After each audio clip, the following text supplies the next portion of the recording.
iimaanku shaygu qiraa lagu qaboobaa in raxmaanka qowlkii fahmaa soor maqaayibe ee qololkii fardowsiye jannuu qoorsan weligiye qaangaadh haddii aad tihiin qiira lagu beeray waxyigeenna qiimaha ku sugan quursi ka ilaasha qur-aanka iyo sunnaha la ysku ladhay yaan la kala qaadin qaadaa dhigoodana bartiya sida wax loo qeexo oo tafsiirka waa lagu qoyaa fura quluubtiinna qiyaamaha xaggiisaa dhowaan loo qulqulayaaye dadyow qaadirkeennii wacnaa qaata amarkiisa. الحمد لله والثناء لله والصلاة والسلام على رسول الله وعلى آله وأصحابه وسلم تسليما كثيرا. أما بعد، وسورة البقرة آية التطبيع لباطن قال الله تعالى إلهي وحر الذين كوي ويان ضدك إلهي كفوا هذا إلهي كوك عن صيري الذين كوي ويان قضون بريني عهد الله إلهي بلنكيس من بعد ميثاقه انت وبلن كاتك يكدي ويقطعون وحي قوينيا ويشريا ما امر الله وحي الهي وفري به استغى ان يوصل ان الحريريه ويفسدون وحي خربيا في الارض دول اولئك هم الخاسرون كوا ساقول دريستي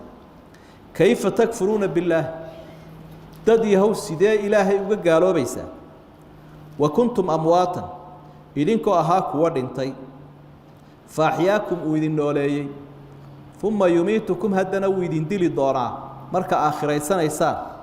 ثم يحييكم هدنا ويدين صون نولين دونا مركا آخرة صوب حيسان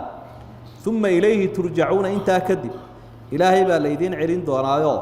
ألا ليدين هرقين دونا سبحانه وتعالى لقد مضى ذاتك إلهي قرآن كي سبينية وحكم ذا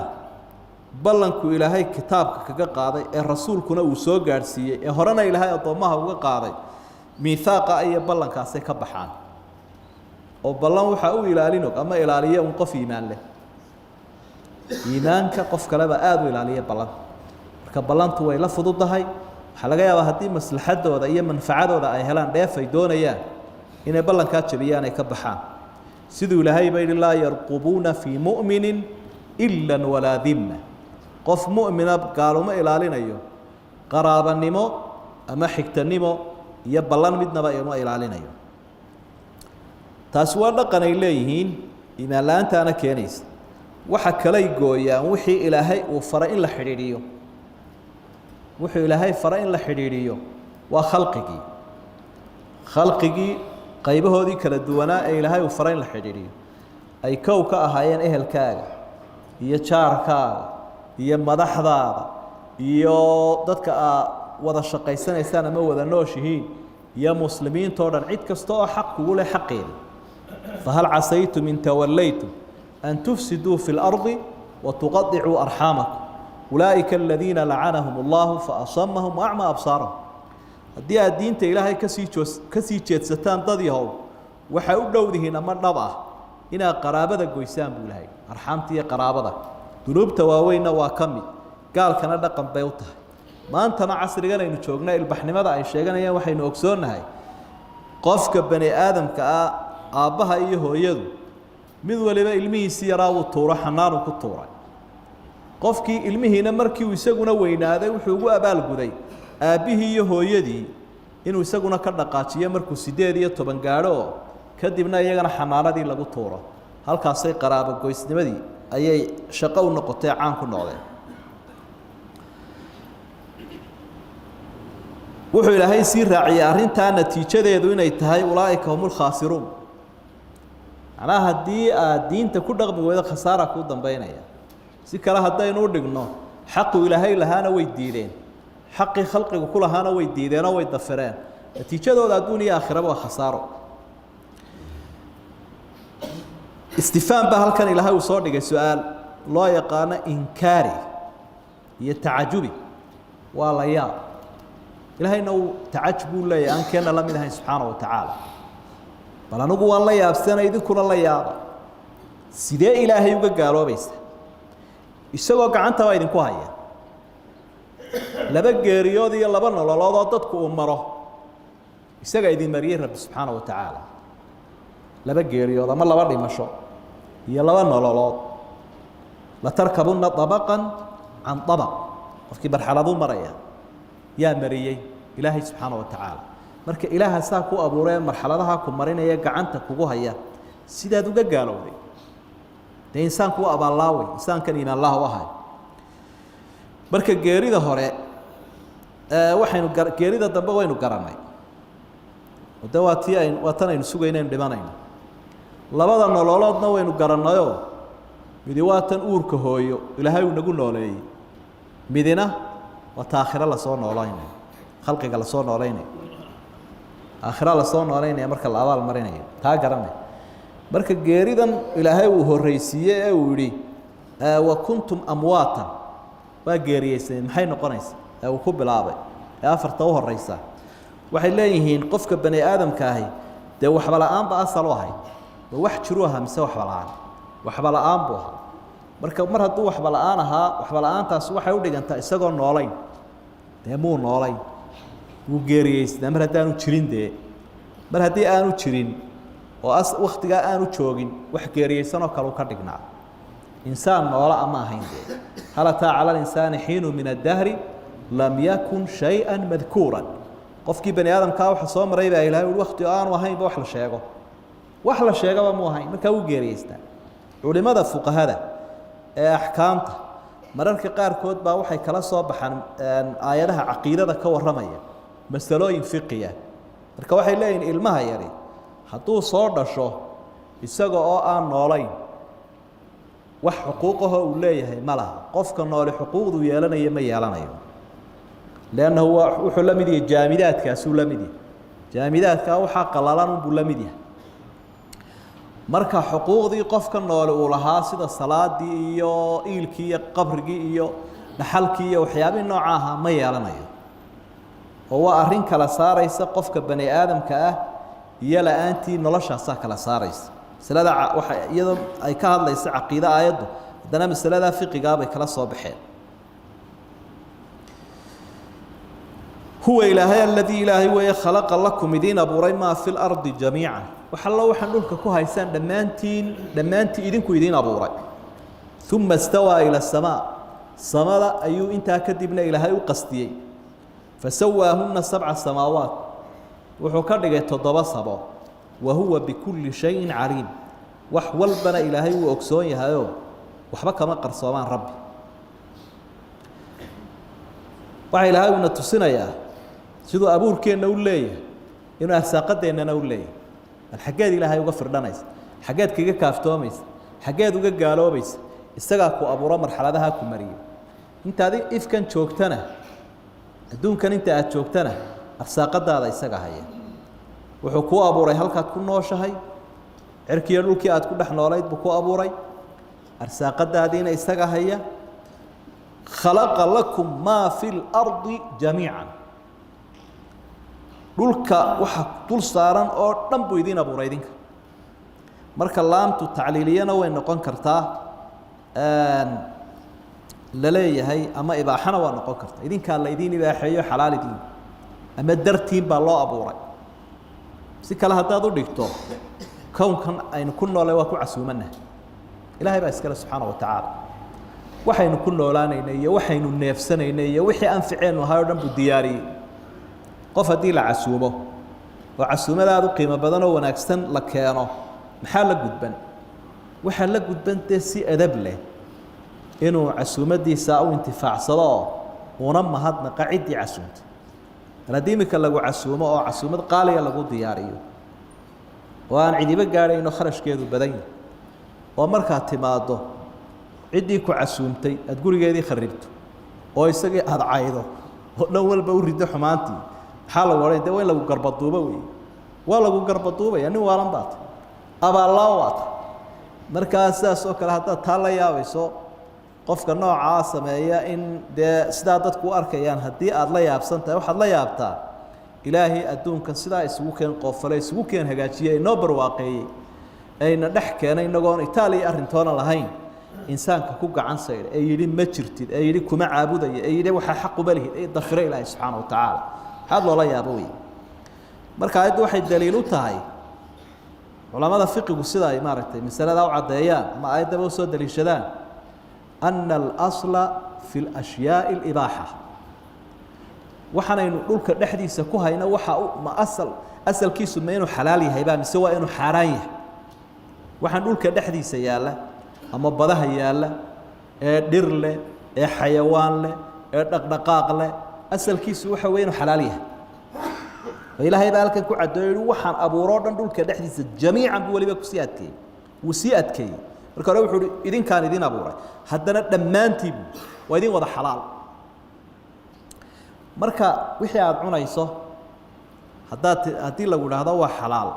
oo waa xaaraan baan leeyahay waxaad leedahay maxaa daliila ee xaaraantinimaynaya ilaa asalku wuxuu ahaa wixii halkan aynu cunayno iyo waxaynu cabayno iyo waxaynu intifaacsanayno dhan adduunka inuu xalaal yahay marka waa in la helaa shayga xaaraanta ah wixii daliilahaa ee xaaraantinimaynayay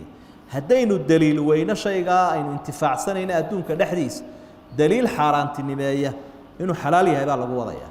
cilalka had iyo jeer markay fuqahadu ka jawaabayaan masaladan waxay leeyihin wakaana alaslu fi lashyaai libaax masaladan isaa weeye shaygaasi waa xalaal dee shay walbana waxa u asal ahaa inuu xalaal yahay daliil xaaraantinimeeyaana kuma soo aroorin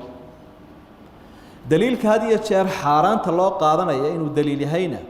waxa weeye daliil sugan weeye waa inaanu xadiid daciif ahayn ama waa aayad muxkama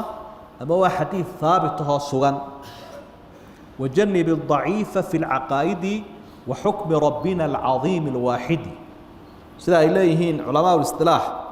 xadiidka daciifkaa uma daliishanaysid caqaa'idka ama caqiidooyinka iyo xalaasha iyo xaaraanta waxaynu kaloo ka faa'iidaysanaynaa aayadda xalaasha iyo xaaraanta inay badan tahay xalaashu xaaraantuna yar tahay waxa xaaraanta haddii la tiriyo wuu yar yahayba dadkunbaa ibtilaysanoo kullu mamnuucin marquub baa lay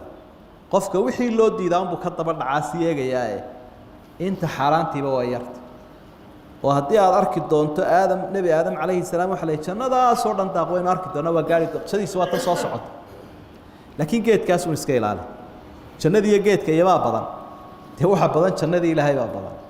geedkiibuu markaa ayuu ku dhegay odaygii islaanti oo midi ku riixay inkaar qabo ibliis la yidhaahdaa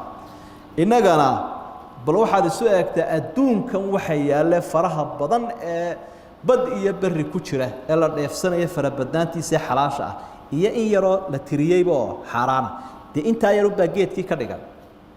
marka haddaad la yaabi lahayd odayga iyo islaanta arrinkooda soo socdo ee nebi aadam iyo xaawo ood odhan lahayd maxaa ku saliday geedka ma inta kalaa ku filayda intifaacsadaan jannadaa baynu iska joogi lahayne adiga maxaa kugu saliday xaaraanta dhirteeda ila waaba yar tahaybe waxaad kula yaabta waalidka ma jiro adigaaba lagu yihi wax alla waxa kownkan yaaloo dhami xalaal buu ku yahay dhowrkaa geeda xaaraantun iska daa waaya taasina mid aynu ka faa'idaysano weeyaan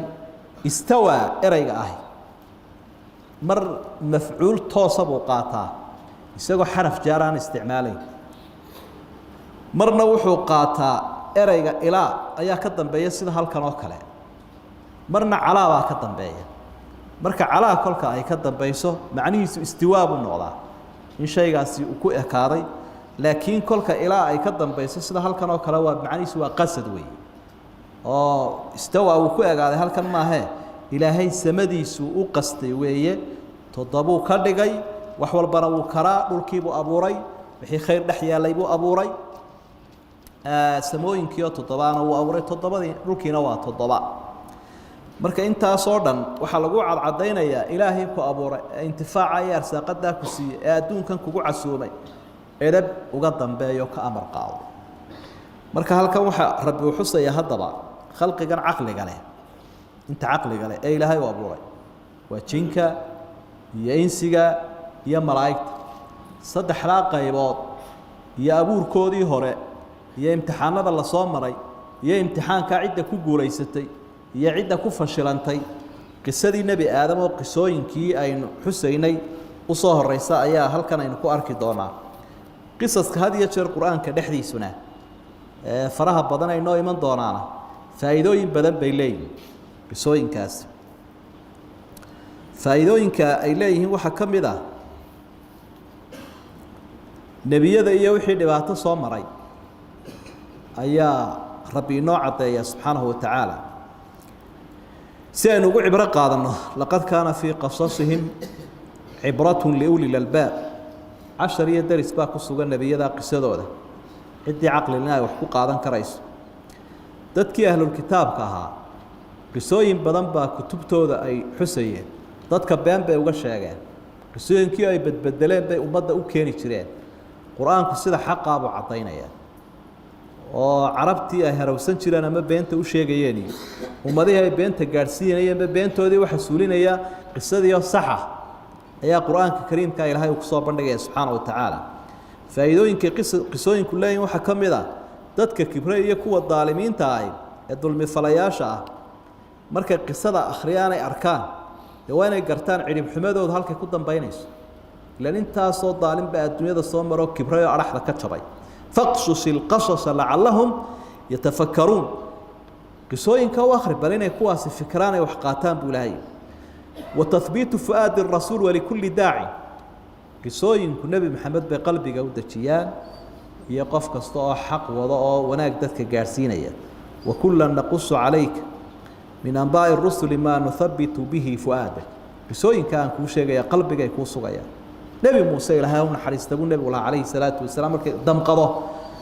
waxa la dhibay inta aniga la dhibay in leeg inta aniga la dhibay in ka badan baa la dhibayoo aniguna waa inaan iska safraa buu nebigu leeyahay calayhi salaatu wasalaam qisooyinku had iyo jeer waxay noo caddaynayaan manaahijtii iyo hadyigii iyo dhaqankay nebiyadu ku socdeen iyo qolyahoodii habkay ugu baaqi jireen ulaa'ika aladiina hadaahum allah fabihudaahum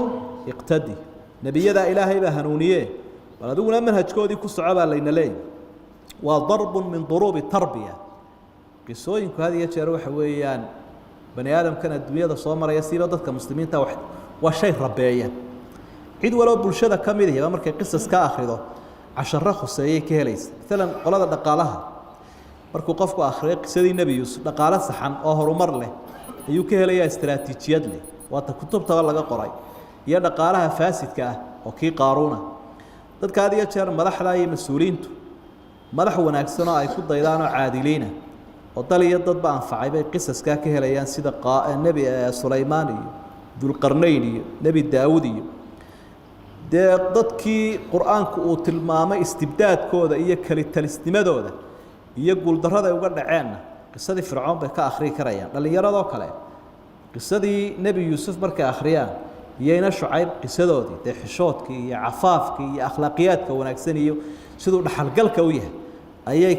ka arki karayaan dadka mubtaliintii tasliyay ka helayaan dadka had iyo jeer dhibaataysan ama adduunkan ku imtixaanan ama diiqad iyo cidhiidhi ku noolaan lahaa qisooyinka markay akhriyaan qur-aanka waliba suuratulambiya aad akhrido qisadii nebi ayuub oo kale iyadana cibra ayaa kaaga kordhaysa qisaskaasi had iyo jeer waxyaabahaasay u taagan yihiin waxaa kalood ka arkaysaa diimaha samaawiga inay leeyihiin waxyaabo badan oo shuruucdaa ilaahay uu dejiye oo mushtarak ay ku yihiin ay wadaagayaan oo towxiidka iyo akhlaaqiyaadka wanaagsan iyo naxariista iyo waxaasoo dhan oo ay wadaagayaan oo aan naskhi gelin oon iyagu isbedelin waxaynu ka daalacan karaynaa sharcan man qablana rususha inaga horreeya sharcigooda ayaynu ka arki karaynaa qisooyinkaasi markaynu qur-aanka dhex galno waxaynu arki doonaa nebiyada qisadooda uu qur-aanku soo bandhigay waxaa ka mid a nebi aadan nebi nuux nebi huud saalix ibraahim ismaaciil luut isxaaq yacquub yuusuf awlaaddii asbaadu loo yaqaanay alasbaad ilmo yacquub ayuub dulkifli shucayb yuunus muusa haaruun daawud sulaymaan zakariya ciisa yaxya ilyaas yasac intaasoo dhan waa nebiyada aynu qisaskooda ku arki doonno 114 suuradood ee qur-aanka ee suuraddan ay usoo horeyso waxaa jira qisasulxukamaa dadkii xikmadda badnaa qur-aanku hoosta uu ka xariiqay ama calaamadiyey qisooyinkooda iyo faa'iidooyinka laga qaadanayo sida luqmaan ulxakiim dulqarnayn khadir cusayr qisas xataa dumar ka warramayaa jiro oo dumarku wax badan ay ka qaadan karaan qaarna ay ka feejignaanayaan dhaqankoodii xumaa qaarna ay ku dayanayaan sida xaawa oo maaragtay dee nebi halkan iminkaba aynu ku arki doonno qisadan nebi aadam asalkii bani aadamku uu ka farcamay iyo xaaskii fircoon aasiya bintu musaaxim nebi luud iyo nebi nuux xaasaskoodii oo iyagana laga dayriyey oo khatar badnaa nebi ibraahim xaasaskiisii aajare iyo saara magacooda qur-aanku aanu caddaynin laakiin awsaaftoodii iyo tilmaamahoodii uu tilmaamay gabadhii boqoradii sabee balqiis magaceeda lagu sheegay iyo taariikhdeedii iyo habartii inkaar qabtada ahayd ee jamiil la odhanayay ee qur-aanku halkee ku sheegay iyadana wamra'atuhu xamaalata alxatab habartaa inkaar qabtada ah almuhim qur-aanku waxaa kaluu tilmaamayaa xayawaanada iyo qisaskooda sida asxaabulfiil iyo qisadii saca hashii nebi saalix quraanjada iyo qisadeeda kaneecadan aynu arkayno xuudkii nebi yuunus liqay ximaarkii ama qisada dameerka aynu xagga dambe ku arki doonno quraabkii iyo tukihii qoladii asxaabulkahfi iyagana aygoodiioo la xusay hudhud iyo daabatul-ardi bahasha loo yaqaanee muxuu ahaa aboorka ushii uu nebi sulaymaan ku taagnaa isagoo cunaye saa uu ku dhacay almuhim waxaasoo dhami duruus iyo cibar iyo casharo ayaa ay xambaarsan yihin oo aynu arki doonaa qaala allahu tacaala ilaahay baa wuxuu uhi waid wadkur nebi maxamedow xus darafkaasi had iyo jeer darafkaasi wuxuu u taagan yahay inuu ficil baa ku tacallu ayaa maaragtay ku camal falaya id waqti xus nebi maxamedow qaala rabbuka lilmalaa'ikati rabbigaagu wuxuu ku yidhi malaa'igtii innii jaacilu fi lardi khaliifa dhulka waxaan ku abuurayaa mid khaliifo ah khaliifa waa dad isdhalo oo isbedela qaaluu waxay idhahan atajcalu fiiha dhulka ma waxaad ku abuuraysaa man yufsidu fiiha dad khariba wayasfiku dimaaa dhiiggana daadiya wanaxnu nusabixu bixamdik annaguna waanu kuu tasbiixsanaynaa mahaddaada annagoo ku darayna wanuqadisu laka taqdiisku macnaha waa ku hufaynaayo wax ceeba kuuma ogolin oo kuuma sheegayna qaala ilaahay wuxuu uhi innii aclamu anigu waxaan ogay maa laa taclamuuna waxaydaan ogeyn wacallama aadama alasmaa'a kullaha magacyadii oo dhan buu baray nebi aadam uma caradahum wuxuu u bandhigay magacyadaas wixii macnaha lagu magacaabayay eshayadii cala almalaa'ikati buu u bandhigay malaa'igtii buu waxyaabaha hor keenay faqaala wuxuu uhi ambi'uunii waxaa iiga warantaan biasmaa'i haaulaa'i kuwan magacyadooda in kuntum saadiqiina haddaad tii kuwa run sheegaya annagaa macnaha wax og haddaa ku run sheegaysaan marka qisadaasi halkaa ka bilaabantay waa qisadii nebi aadam calayhi salaam iyo xaawa iyo marxaladihii abuurkooda uu soo maray ama aan idhaahna imika halkan waxay u taagan yihiin siduu ilaahay u maamuusu jannada u geliyey ama uu ugu sujuuday malaa'igta u faray inay u sujuudaan dagaalku ibliis ku qaaday dariska dambeyn faahfaahintooda ku qaadan insha allah wallahu subxaanahu watacaala aclam يا منزل الآيات والفرقان بيني وبينك حرمة القرآن اشرح به صدري لمعرفة الهدى واعصم به قلبي من الشيطان